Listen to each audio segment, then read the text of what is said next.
ধরে নেওয়া হয় বাংলাদেশে অন্তত 2 থেকে 3 কোটি মানুষ কোনো না কোনো লিভার রোগে আক্রান্ত। এদের একটি উল্লেখযোগ্য অংশ মৃত্যুর কাছে হার মানে যথাসময়ে চিকিৎসক বা হাসপাতালে না যাওয়ার কারণে। ইনসেপ্টা ফার্মাসিউটিক্যালস লিমিটেডের সৌজন্যে বিশ্ব লিভার দিবসের আজকের আলোচনার বিষয় সুস্থ লিভার সুস্থ জীবন। এ বিষয়ে কথা বলতে আমাদের সঙ্গে যুক্ত হয়েছেন দেশের স্বনামধন্য দুজন লিভার বিশেষজ্ঞ। আমাদের সঙ্গে আছেন অধ্যাপক doctor Mamun Al Mahtab Swapnil, sir, head interventional hepatology division, Bangabandhu Sheikh Mujib medical বিশ্ববিদ্যালয়। সঙ্গে আরও আছেন একই বিভাগের সহযোগী অধ্যাপক ডাক্তার মোহাম্মদ আব্দুর রহিম। আপনাদের দুজনকে আমাদের সঙ্গে যুক্ত হওয়ার জন্য আন্তরিকভাবে অভিনন্দন জানাচ্ছি। আমি স্যারের কাছে একদম শুরুতেই জানতে চাই, এবারের দিবসে যে প্রতিপাদ্য রাখা হয়েছে সুস্থ লিভার সুস্থ জীবন, এটি আসলে মানে কি চিন্তা করে আসলে এই প্রতিপাদ্যটি নেওয়া হয়েছে এবার?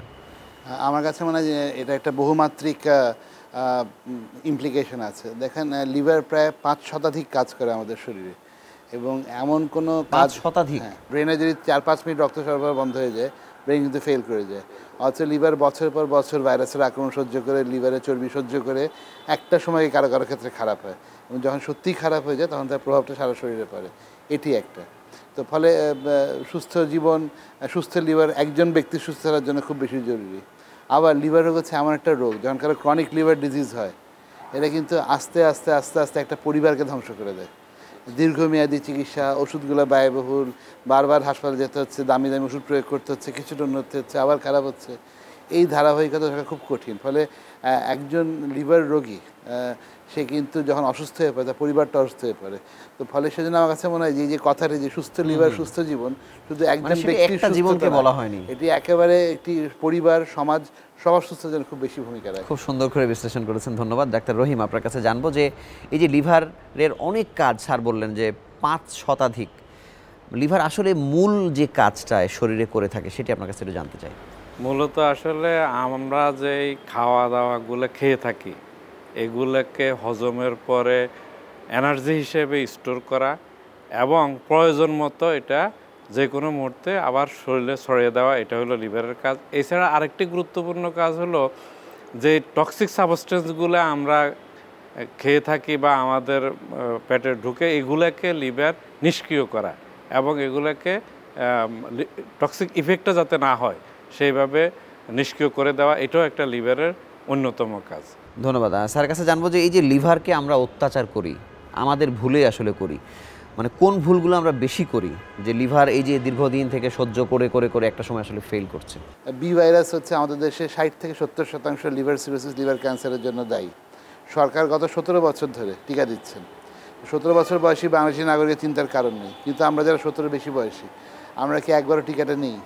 যখন পরিবারে কারো বি ভাইরাস হচ্ছে তখন আমরা চিন্তা করছি যে নিতে হবে, তাও সবাই নিচ্ছি না। একটা বাজে অভ্যাস হচ্ছে রাতেরবেলা খেয়েই ঘুমাতে চলে যাওয়া। আমরা একদমই হাঁটতে চাই না, আমরা প্রচুর ভাত খাই, কিন্তু যদি খেয়াল করে দেখি এটা কিন্তু ফ্যাটি লিভারের বড় কারণ। এবং বাংলাদেশের লিভার ডিজিজের, লিভার সিরোসিস, লিভার ক্যান্সার দ্বিতীয় প্রধান কারণ ফ্যাটি লিভার।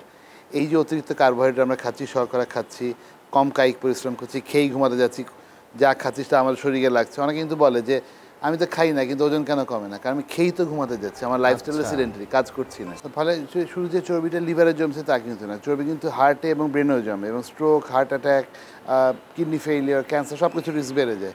তো ফলে যেটা বলছিলাম যে যদি আমরা একটু সচেতন হতাম, যদি আমরা একটু এমনটা করতাম যে সপ্তাহে 5 দিন আধা ঘন্টা করে হাঁটবো, আমরা অতিরিক্ত শর্করা, চায়ে চিনি মিষ্টি বাদ দিব, ভাতটা একটু কমিয়ে খেলাম, একটু খাওয়ার 2-3 ঘন্টা পরে ঘুমাতে গেলাম, তাহলে তো লিভারের চর্বিটা থাকবে না। ফলে একটু যদি খেয়াল করে দেখা যায় যে আমাদের দেশে যে লিভার রোগগুলো তার অধিকাংশই কিন্তু, অধিকাংশ বলতে 90% বেশি প্রতিরোধযোগ্য।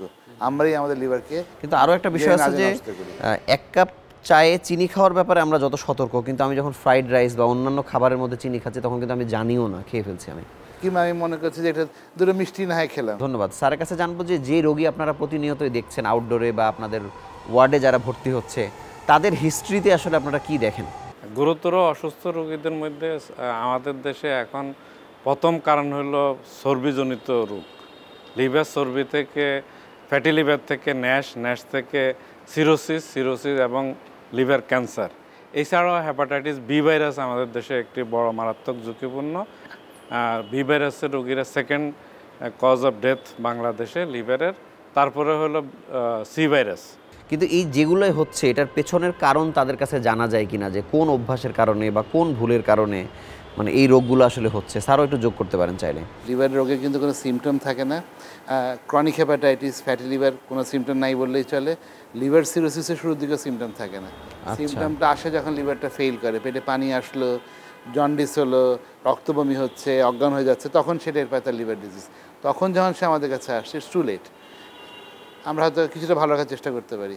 আবার যখন শুরুতেই কোনো সিমটম নেই, শুধুমাত্র এইচবিএসজি পজিটিভ, আমার কাছে আসলে আমি বললাম যে আপনাকে এতগুলো পরীক্ষা করতে হবে, দেখতে হবে ভাইরাসটা জানতো না মরা, লিভার ভালো না খারাপ, আমার সে আমাকে ডাক্তার খামা এত কেন পরীক্ষা করছে, আমি তো ভালোই আছি। এই যে ইগনোরেন্স, বেশিরভাগ ক্ষেত্রে আমাদের মানুষের আসলে জানার বোঝার জায়গাটা খুব সংকীর্ণ। আপনাকে অসংখ্য ধন্যবাদ। আমরা ছোট্ট একটি বিরতি নিয়ে আবার আলোচনায় ফিরছি।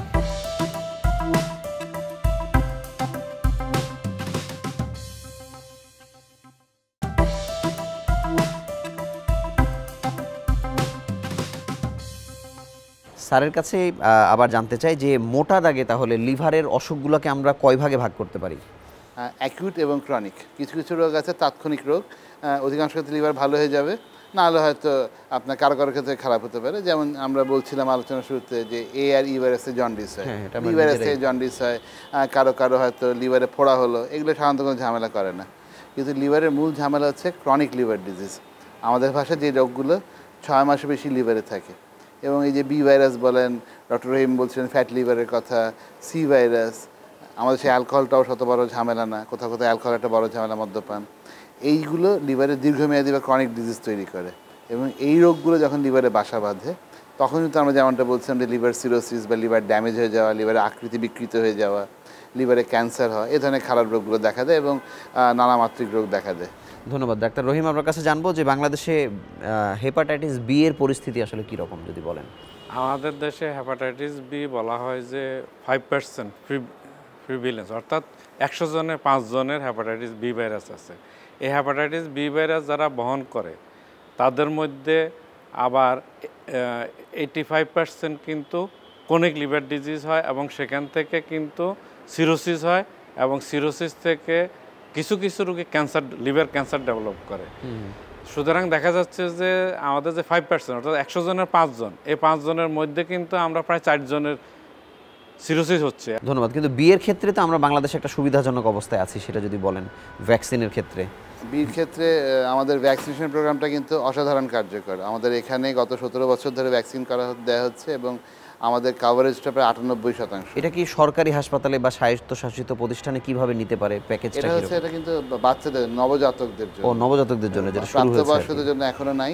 আর আমাদের যে বড় সাফল্য, তাই ইন্ডিকেটর দুটো। একটা হচ্ছে বিশ্ব স্বাস্থ্য সংস্থা কিন্তু এরই মধ্যে বলেছে যে আমরা বি ভাইরাস নির্মূলের প্রাথমিক সাফল্যটা অর্জন করেছি। অর্থাৎ আমাদের যারা 5 বছর বয়সী নাগরিক, তাদের মধ্যে কিন্তু বির হার 1% কম। ধন্যবাদ। আমি স্যারের কাছে একইভাবে হেপাটাইটিস সি এর চিত্রটা বাংলাদেশে একটু জানতে চাই। হেপাটাইটিস সি আমাদের দেশে আসলে প্রিভিলেন্স অনেক কম, 1%-এর নিচে। তারপরে আমাদের 1% হলেও কিন্তু 18 কোটি মানুষের মধ্যে কিন্তু অনেক বেশি, অনেক বেশি। সি ভাইরাসের ক্ষেত্রে ঠিক একই রকম ঘটনা ঘটে থাকে। সি ভাইরাসের রোগীরা দীর্ঘদিন অসুস্থ, সি ভাইরাসে আক্রান্ত হওয়ার পর স্যার যেটা বলছিলেন যে অনেক সময় জানার পরও তারা চিকিৎসা নিতে চায় না বা ডাক্তার শরণাপন্ন হতে চায় না, কারণ যেই ইনভেস্টিগেশনগুলো, এগুলার একটা কস্ট আছে।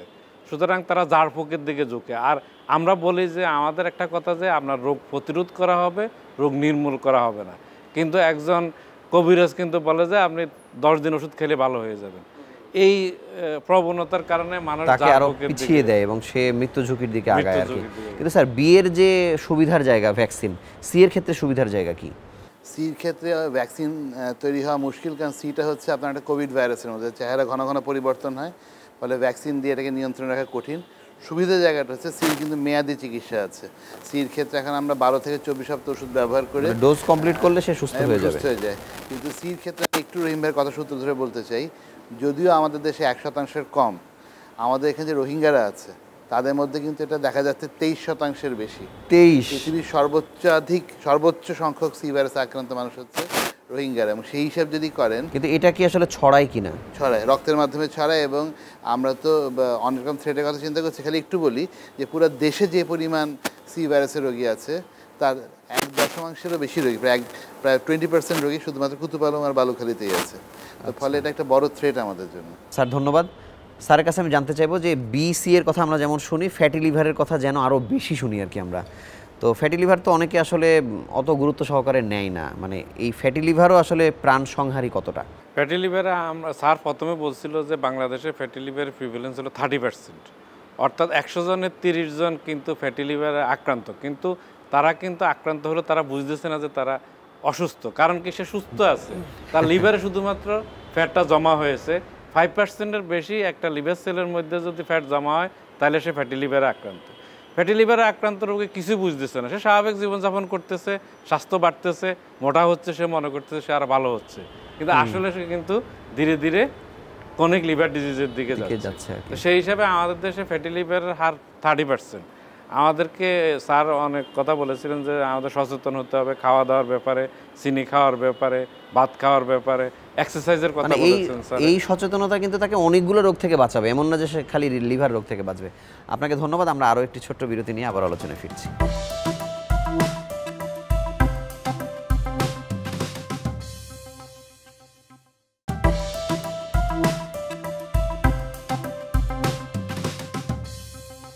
স্যারের কাছে জানতে চাই যে এই চিকিৎসার ক্ষেত্রে একজন রোগী যখন লিভার সংক্রান্ত কোনো না কোনো রোগে ভোগে, তখন সে আসলে কার কার কাছে তার যাওয়া লাগতে পারে সার্জারির ক্ষেত্রে বা এন্ডোস্কোপির ক্ষেত্রে, মানে সেই প্রোটোকলটা আসলে কি? বাংলাদেশে কোনো মানুষ যদি একজন লিভার রোগী হন এবং তিনি যদি লিভার বিশেষজ্ঞ দেখাতে চান, তাহলে কিন্তু তাকে 50 কিলোমিটার বেশি ট্রাভেল করতে হবে না। তিনি একজন লিভার বিশেষজ্ঞ দেখা পাবেন। জেলা শহরগুলোতে অনেকখানি ডাক্তাররা আছেন। এখন হচ্ছে লিভারের সার্জারির একটি বিষয় আছে, কারণ অনেকগুলো লিভারের রোগে সার্জারি লাগে। এই হেপাটোবিলিয়ারি সার্জারিটা আমাদের এখানে এই বিশ্ববিদ্যালয়ে সুপ্রতিষ্ঠিত, নতুন করে শুরু হয়েছে, এখনও সেভাবে প্রতিষ্ঠিত হয়নি, কিন্তু লিভার সার্জন আমাদের এখানে আছেন এবং ভালো কাজ হয়। যেমন ঢাকার বাইরের অবস্থা কি? ঢাকার বাইরের সার্জারিতে আমরা পিছিয়ে আছি। আমাদের এখানে যে ডেভেলপমেন্টগুলো হয়েছে সেটাকে হচ্ছে যে কোথাও আপনি 50তলা বাড়ি দেখবেন, কোথাও 2তলা বাড়ি দেখবেন। হয়তো বঙ্গবন্ধু শেখ মুজিব মেডিকেল বিশ্ববিদ্যালয়ে আমরা স্টেম সেল থেরাপি করে ফেলছি। আমরা টিপসের কথা শুনেছি, পেটে পানি আসলে রক্তবায়ু থেকে দেওয়া যায়, সেই টিপস আমরা করি। লিভার ক্যান্সারের ক্যাথ ল্যাবে গিয়ে আধুনিকতম চিকিৎসা টেস্ট হচ্ছে বাংলাদেশে, কিন্তু আপনি ঢাকার বাইরে যাচ্ছেন তখন সেই চিকিৎসাটা সংকুচিত। ঢাকাতে কিন্তু লিভার ক্যান্সারের অপারেশন করা হচ্ছে, আমরা ট্রান্সপ্লান্টের স্বপ্ন দেখছি, বাইরে সংকুচিত। ধন্যবাদ। আমি আপনার কাছে একটু ক্যান্সারের চিত্রটা জানবো, লিভার ক্যান্সারের। লিভার ক্যান্সারকে আমরা হেপাটোসেলুলার কার্সিনোমা বলে থাকি। লিভার সিরোসিস রোগীদের মধ্যে প্রায় 90% রোগী ক্যান্সারে চলে যায়, ক্যান্সারে সিরোসিস থেকে ক্যান্সারে আক্রান্ত হয়। এবং এই ক্যান্সার হওয়ার পরে ক্যান্সারে আসলে আগে খুব বেশি চিকিৎসা ছিল না, কিন্তু আমরা স্বপ্নিল স্যারের নেতৃত্বে আমরা ইদানিং ক্যান্সারের কিছু চিকিৎসা করে থাকি, যেমন RFA, radio frequency ablation therapy, এটা দিয়ে থাকি। এটা ছোটো ক্যান্সার হলে এটা ক্যান্সারটাকে পুড়ে দিয়ে 360 ডিগ্রি টেম্পারেচারে মেশিনের সাহায্যে পুড়ে দিয়ে ওই ক্যান্সারটাকে নষ্ট করে দিতে পারি। এছাড়া স্যারের নেতৃত্বে আমরা একটা টিম, এই টিমে ঢাকার অনেক লিভার বিশেষজ্ঞরা আছে, আমি আছি, স্যারের নেতৃত্বে, আর ডাক্তার নুরে আলম ডিউ আছে, ডাক্তার ফয়েজ আহমদ খন্দকার আছে, ডাক্তার মুবিন আছে। এরা ঢাকার বিভিন্ন মেডিকেল কলেজগুলোতে কাজ করে থাকেন। এই টিম আমরা ক্যাথল্যাবে হেপাটিক আর্টারিতে যাইয়া, যেই আর্টারিটা ওই ক্যান্সার সাপ্লাই, ওই ক্যান্সারকে রক্ত সাপ্লাই দেয়, ওই আর্টারিটাকে আমরা প্রথমে আমরা একটা ক্যামো দিই, ইপিরোবিসিন দিই, তারপরে ওই আর্টারিটাকে আমরা ব্লক করে দিই। এর ফলে দেখা গেছে যে ক্যান্সার রোগীরা আমাদের দেশে অনেক, আমাদের কাছে কিছু ডাটা আছে, সব ডাটা নাই, কিছু রোগী এই টেস্ট করে, এটাকে টেস্ট বলা হয়, টিএসসি টেস্ট। এই টেস্ট করার পরে কিছু রোগী দেখা যাচ্ছে যে 2 বছর 4 বছরও বেঁচে থাকে, কিন্তু লাইফ লং চিকিৎসা এটা মূলত নাই, ট্রান্সপ্লান্ট ছাড়া। ট্রান্সপ্লান্ট হলো রিকেয়ার করে। ধন্যবাদ। আমি ট্রান্সপ্লান্টে যাওয়ার আগে স্যারের কাছে জানতে চাইবো যে আমরা প্রায়ই কিন্তু গবেষক হিসেবে আপনার রোল দেখি, বিভিন্ন জায়গায় গবেষণা হচ্ছে, এই গবেষণাতে লিভার রোগের ঝুঁকি বা নতুন কি কি তথ্য আসলে আপনারা পাচ্ছেন? আমরা এখন যেটা করার চেষ্টা করছি আসলে, আমার কাছে মনে হয় যে আমাকে সেই গবেষণা করতে হবে যেই গবেষণা আমার দেশের মানুষের লাভ হবে। ধরেন আমার জানার দরকার আছে যে আমার দেশে 5% রোগীর বি ভাইরাস আছে না 4.8% আছে, সেটা একটা গবেষণা। কিন্তু তার চেয়ে বেশি দরকার হচ্ছে আমার কাছে মনে হয় যে 4.8 বা 5 বা 5.2 এদের চিকিৎসার জন্য আমরা কী করতে পারছি, কিংবা এদের রোগ নির্ণয় করার জন্য আমরা কী করতে পারছি। তো সেই জায়গায় দাঁড়িয়ে আমি আপনি যেটা বলতে পারি যে আমাদের বিভাগে আমরা এখন কিন্তু অনেকগুলো কাজ করছি। আপনার ন্যাসভ্যাক বলে একটা ওষুধের কথা কেউ শুনেছেন, কেউ শুনেননি। এই ওষুধটা কিন্তু এখন বাংলাদেশের রেজিস্ট্রেশন প্রায় চূড়ান্ত পর্যায়ে চলে এসছে। আমাদের দেশে এই ওষুধটি উদ্ভাবনের ক্ষেত্রে আমরা জড়িত ছিলাম। এই ওষুধটি আমরা উদ্ভাবন করেছি, কথা আমি বলবো না, কিউবান, জাপানি, বাংলাদেশি বিজ্ঞানীরা একসাথে কাজ করেছেন। ওষুধটির রেসিপি কিন্তু বাংলাদেশে অনুমোদিত হয়ে গেছে এবং আমরা আশা করছি যে এটি এই বছর বাংলাদেশের মার্কেটে চলে আসবে। আমাদের দেশে যে হার্বাল মেডিসিনের হেরিটেজ আছে সেগুলোকে বৈজ্ঞানিক উপায়ে, না আমাদের এখানে সজনা খেলে লিভার ভালো, এটা না, সজনার কোন উপাদান কতটুকু খেলে নিরাপদ, লিভারে কোন রোগে কীভাবে উপকার করবে, আমরা কিন্তু বিভিন্ন বেসরকারি সরকারি বিশ্ববিদ্যালয় যেমন সায়েন্স ল্যাবরেটরি, যেমন ঢাকা বিশ্ববিদ্যালয়, ইস্ট ওয়েস্ট ইউনিভার্সিটি, কৃষি গবেষণা ইনস্টিটিউট, এরকম বিভিন্ন প্রতিষ্ঠানের সাথে যৌথ কোলাবোরেশন রিসার্চের মাধ্যমে কাজ শুরু করেছি এবং প্রায় 5-6টা হার্বস নিয়ে আমরা কাজ করছি। আপনাকে অসংখ্য ধন্যবাদ। আমরা ছোট্ট একটি শেষ প্রশ্ন আপনার কাছে জানতে চাইবো যে একটি সুস্থ মানুষ তিনিও যদি জানতে চান যে তার লিভারের কন্ডিশনটা কীরকম, কোন অবস্থায় আছে, কোন কোন পরীক্ষার মাধ্যমে অন্তত তিনি জানতে পারেন?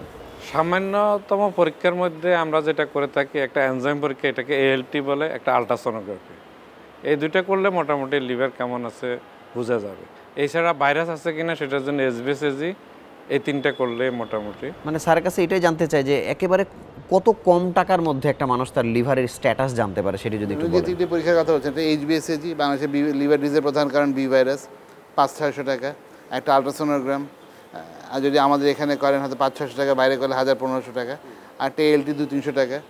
এটা করলে লিভারে বি ভাইরাস আছে কিনা, ফ্যাটি লিভার আছে কিনা, সিরোসিস আছে কিনা, লিভারের ফাংশনটা কেমন আছে, একটা প্রাথমিক ধারণা পাওয়া যায়। 2 থেকে 2,500 টাকা।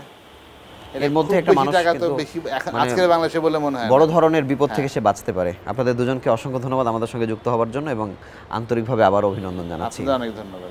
আমরা আমাদের বাহ্যিক সৌন্দর্যের জন্য আমরা যতটা চিন্তা করি, আমাদের লিভার বা কিডনি এই ধরনের অঙ্গ ভালো রাখার জন্য কিন্তু আমরা সেই ধরনের চিন্তা করি না। কিন্তু একবার আপনি যদি লিভার রোগে আক্রান্ত হয়ে যান, সারা জীবন ধরে আপনি এবং আপনার পরিবার ভুগতে পারে। সেজন্য সাধারণ পরীক্ষা নিরীক্ষার মাধ্যমে আপনার লিভারের অবস্থাটি আপনি জেনে সিদ্ধান্ত নিতে পারেন যে কিভাবে আগামী জীবন আপনি ভালো থাকবেন।